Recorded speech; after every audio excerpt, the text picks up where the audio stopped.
प्रजापिता ब्रह्मा कुमारी ईश्वरीय विश्वविद्यालय संस्था के ब्रह्मा कुमार बी के भगवान भाई माउंट आबू से जनपद पौड़ी गढ़वाल के कोटद्वार के मिश्रा कॉलोनी में मीडिया से संवाद कार्यक्रम में बताया कि जन जन तक नैतिक का पाठ पढ़ाने के लिए स्कूलों में कार्यक्रम कर कोटद्वार के क्रेडिल प्ले स्कूल व अन्य स्कूल में बच्चों को चरित्र निर्माण के बारे में बताया। कहा वह विद्यालय सर्वोत्तम है जहां भौतिक शिक्षा के साथ चरित्र निर्माण का पाठ पढ़ाया जाता है। बताया इसी क्रम में जेलों में भी कैदियों को आध्यात्म के माध्यम से मानसिक परिवर्तन कर कैदियों में समाज सुधार की भावना जागृत हुई, जिससे कई कैदी जल्दी जेल बरी हुए। उन्होंने इस दौरान कई ज्ञानात्मक बातों को मीडिया के सम्मुख रखा जो सभी इस चैनल के माध्यम से सुन सकते हैं। अन्य जानकारी के लिए चैनल को सब्सक्राइब कीजिए।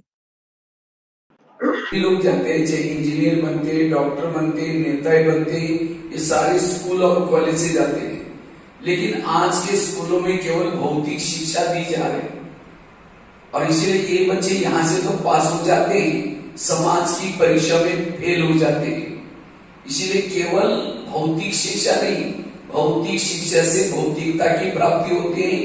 सत्य से सत्य की ओर जाना, शिक्षा का मूल ध्येय है बंधनों से मुक्त बनाना, शिक्षा का मूल ध्येय है चरित्र का निर्माण करना। आज समाज में जितनी भी समस्याएं हैं उन सब का कारण है मूल्यों की कमी, चरित्र की कमी। आज कई बार बच्चों के मम्मी पापा को मैं मिला, मैंने कहा थोड़ा बच्चों के संस्कार बनाओ, संस्कारों को सिखाओ। कहते नहीं, ये काम है टीचरों का। हम बहुत स्कूलों में फी भरते हैं और फी भर करके सुधारने का काम है टीचरों को दिए। तो कई बार मैं टीचर को मिलता हूँ, कहता है बच्चों को थोड़ा संस्कार दो। कहते हैं ये काम है मम्मी पापा का, हमारा काम है सिलेबस पढ़ाने का। मम्मी पापा टीचर की तरफ उंगली कर रहे हैं, टीचर मम्मी पापा की तरफ कर रहे हैं, बच्चे बिगड़ते जा रहे हैं। ऐसे अगर मानव का चरित्र खत्म हो जाएगा, ये सृष्टि में बड़ा महाभारी विनाश आ सकता है। इसीलिए मूल्यों को बचाना यह आज वर्तमान की बड़ी आवश्यकता है। आज सुसाइड केसेस बढ़ती जा रहे हैं, तनाव टेंशन बढ़ता जा रहा है, नशा व्यसन बढ़ता जा रहा है। कारण क्या है? मूल्यों की कमी। इसीलिए मूल्य सिखाना ये वर्तमान की बड़ी आवश्यकता है। आज डॉक्टर तो टीचरों ने बनाया, कॉलेज ने डॉक्टर बनाया, वही डॉक्टर किडनी चोरी कर रहे हैं, भ्रूण हत्या कर रहे हैं। क्यों?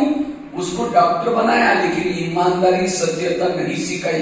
तो डॉक्टर बनने से पहले पूर्व हमें एक अच्छे इंसान बनने की जरूरत है।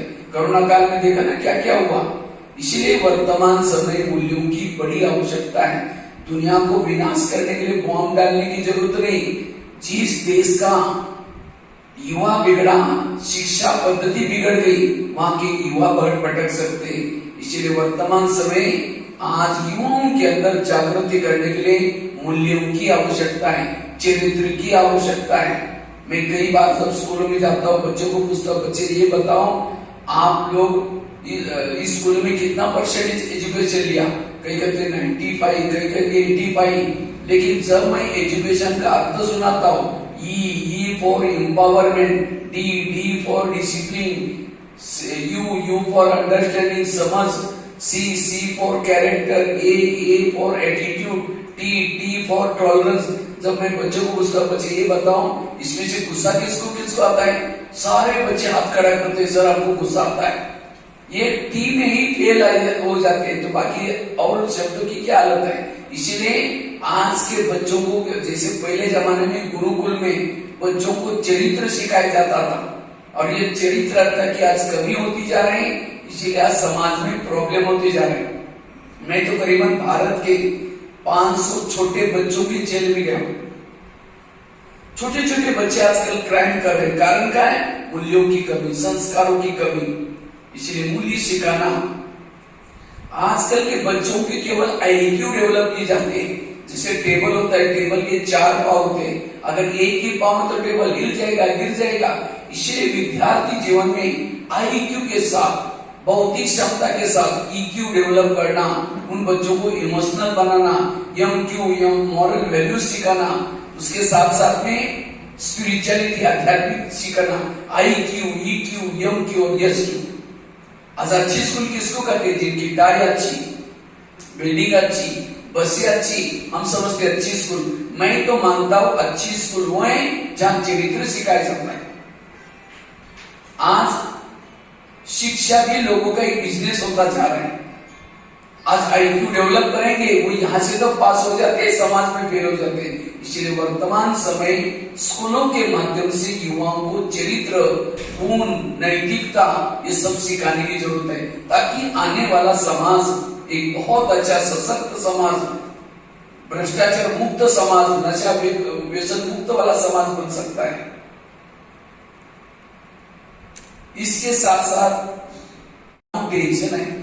आज किसी का बिजनेस ठप होता जा रहा है, आज किसी के जीवन कुछ भी हो जाए, हमें तनाव टेंशन से मुक्त बनने की जरूरत है। जो व्यक्ति निगेटिव सोचता है, वेरस सोचता है, ज्यादा सोचता है, उसको तनाव पैदा होता है। और जहां तनाव है वहां सुख नहीं, जहां तनाव है वहां शांति नहीं, जहां तनाव है अपने से संबंध भी कड़वाट है, और जहां तनाव है उस व्यक्ति का दिमाग हमेशा गर्म रहता है। इसलिए कहते हैं ना, जिसका पांव गर्म, पेट नरम, दिमाग ठंडा, उस घर में कोई डॉक्टर है उसको मार दो डंडा, वहां डॉक्टर की जरूरत नहीं। पाँव को गर्म रखो, पेट को नरम रखो, दिमाग को ठंडा रखो। लेकिन आजकल उल्टा होता है, पाँव रहता है ठंडे और दिमाग रहता है गर्म। आज किसी को पेट की बीमारी हो रही है, ईर्ष्या करने वालों को पेट की बीमारी होती है, दूर का कम दिखता है, दूसरे की बुराई को आके पढ़ पढ़ कर देखेगी। सारी बीमारियों का कारण है टेंशन, निगेटिव सोच। आज टीवी खोलो निगेटिव, अखबार खोलो निगेटिव, किसी के पास जाकर के बैठो निगेटिव, हर जगह पर निगेटिव की। इसीलिए आज ऐसे ब्रह्मा कुमारी जैसे केंद्रों की जगह जगह पर क्यों जरूरी है? क्योंकि यहाँ पॉजिटिव बातें सिखाई जाती है, आध्यात्मिकता सिखाई जाते हैं, हमारी पुरानी संस्कृति सिखाई जाते हैं। ब्रह्मा कुमारी विद्यालय के द्वारा एक बहुत बड़ा जनता को संदेश दिया जा रहा है। वर्तमान समय युग बदलने का समय है। इस सृष्टि में 4 युग होते, सतयुग, त्रेता, द्वापर, कलयुग। ये चारों युगों का एक एक युग का टाइम है 12.5 वर्ष। तो ये संसार चक्र 5000 साल का खेल है। तो परमात्मा ने गीता में वचन दिया था, यदा यदा ही धर्म से ग्लानि भारत, जब धर्म ग्लानि होगी तब मैं आऊंगा। और धर्म ग्लानि के लक्षण बताया, अनाज पूरी में बेचा जाएगा, गाय निष्ठा खाएगी, बच्ची मुख से वर मांगेगी, बालों का श्रृंगार होगा। ऐसे समय पर मैं आऊंगा। लेकिन जब मैं आऊंगा मुझे पहचानने वाले कोटों में कोई परमात्मा इस धरती पर 1937 में आकर के ब्रह्मा कुमारी जैसी संस्था स्थापन किए है। और इसी माध्यम से ये 100 साल तक परमात्मा कार्य करेगा, 1937 से 2037 में। और जो मानव आत्मा ये ज्ञान सुनेगी, पावन बनेगी, ये सृष्टि में बड़ा महाभारी विनाश होगा, सारी आत्माएं वापिस चली जाएगी। और जिन आत्माओं ने ये ज्ञान सुनकर के अपने आप को पावन बनाया, ऐसी भाग्यशाली आत्मा वापिस सतयुग स्थापन होने जा रहा है। इसीलिए मेरा जनता के लिए यही संदेश है, अपना टाइम निकालो, थोड़ा सा समय निकाल करके आप आध्यात्मिकता की तरफ चलो। आध्यात्मिकता से हमारी आत्मिक उन्नति होती है, सच्चा सुख मिलता है।